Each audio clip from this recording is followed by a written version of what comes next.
C'est aussi notre méthode manuelle, mais c'est une méthode un peu plus avancée que la méthode du carré de Pearson. On va donc voir directement avec un exemple. Formuler un aliment à finition pour les déchets à base de maïs et soja et autres ingrédients lipidiques et minéraux contenant 18% de protéines, énergie métabolisée à 3100, phosphore 0,36, calcium 0,72%. Ici, c'est un peu plus long. Vous allez commencer par mettre deux équations. X plus Y, où X la quantité de maïs et Y la quantité de taux de soja. Il faut que je précise taux de soja. Qui vont vous donner 95%. 95% parce qu'on estime que les 5% qui vont rester vont contenir les autres ingrédients lipidiques et minéraux pour avoir une formule un peu plus équilibrée. Donc, vous mettez cette première équation-ci, que X, la quantité de maïs, plus la quantité de soja donne donner 95%, et que la teneur en protéines du maïs, 8,8%, plus la teneur en protéines du taux de soja, 44%, va nous donner la teneur en protéines de l'aliment de 18%. Ça, c'est l'équation 2. À partir de l'équation 1, donc, ici, on va obtenir que X est égal à 95 moins Y. On va venir substituer X est égal à 95 moins Y dans notre équation numéro 2. Ça va nous donner cette expression. 8,8. Ici, c'était d'abord X. On met maintenant X comme étant quoi? 95 moins Y. On va mettre ici plus 44. Y égale 18.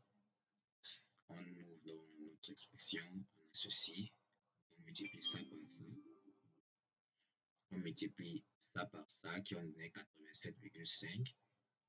On multiplie 8,8 par Y, ça va nous donner moins 8,8 Y.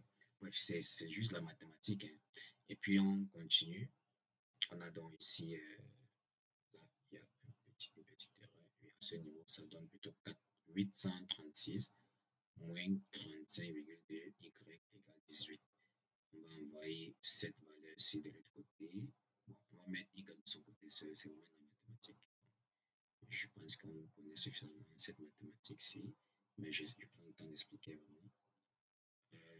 Ensuite, quand on a Y de son côté, on va faire l'opération ici, on a donc 35 moins 2, Y est égal à 78,5. Maintenant, pour avoir Y, on va diviser partout par 32, par 35,2 ici va s'annuler, ça va donner 1, Y est égal à 789,5 divisé par 35,2. On a donc, j'ai fait un mauvais calcul encore. Donc, on a la valeur de Y, on vient remplacer dans cette équation-ci. Et voilà, ça nous donne les valeurs de X et de Y. Ce sont ces valeurs qu'il faut mettre. Parce qu'à un moment donné, j'ai changé la calcul. Et c'est pour ça que ici, je n'ai pas changé sur une directement. Donc, quand vous avez ces valeurs-ci, vous savez que vous avez besoin de 71,76% de maïs et 23,4% de taux de soja. Maintenant, il faut, ça c'était pour les protéines brutes. Il faut aussi calculer pour l'énergie, il faut aussi calculer pour le calcium, il faut aussi calculer pour le phosphore, pour tous les autres nutriments qu'on va demander. C'est pour ça que cette technique est un peu longue et ça demande beaucoup de calculs. Donc, pour l'énergie, vous avez tout simplement dit que 3300, qui est la quantité d'énergie qu'un kilogramme de maïs apporte, fois la quantité de maïs qu'on a calculé, qui est X, plus 2430, qui est la quantité d'énergie apportée par le taux de soja, fois la quantité de taux de soja, plus 9200 Z. 9206, c'est la quantité d'énergie apportée par l'huile, donne donner quoi? 3100, qui est la quantité d'énergie qu'on demande dans notre équation, dans notre problème. On va appeler ça l'équation 3.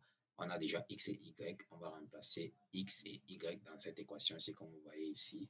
Et on va ouvrir les parenthèses, comme on va multiplier là, envoyer tout ça de l'autre côté, comme vous voyez là. Et ça va nous donner cette expression-ci. Pour avoir Z, on va tout simplement diviser 9200 ici, 9200 ici, ça va nous donner 1,8%. Donc, on va aussi faire ça pour le calcium. Si on va utiliser peut-être un ingrédient comme le carbonate de calcium ou bien le phosphate d'abord, ou le phosphate bicalcique, voilà, parce que ça apporte aussi le calcium. Et après, on va ajuster pour le calcium. Donc, c'est une méthode un peu longue et un peu fatigante. Même mon cerveau en ce moment commence à faire ouh.